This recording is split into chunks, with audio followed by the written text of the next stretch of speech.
So, yun guys, ito na pala ang araw na talaga malungkot ako kasi ihahatid na namin sa airport ang aking boyfriend. Kasi nga is babalik na ulit siya sa barko. So, yun, papunta na kami sa NAIA International Airport.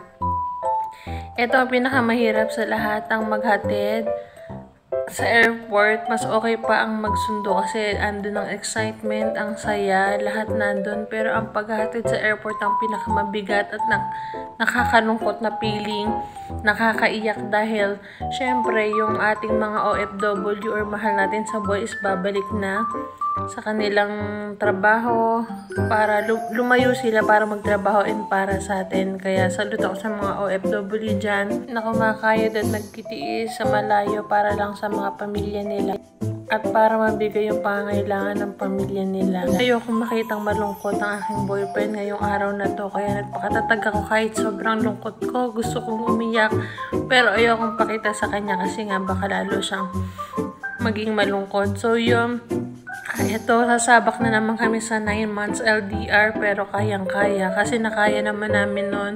Kaya papakatatag pa kami para naman sa future na yun, para sa future namin at para sa pangarap niya sa pamilya niya, kaya niya ginawa yun. Hintayin kita kahit nga nakakapakatagal, mahal. Susuportahan kita sa lahat ng pangarap mo. Yun lang, I love you.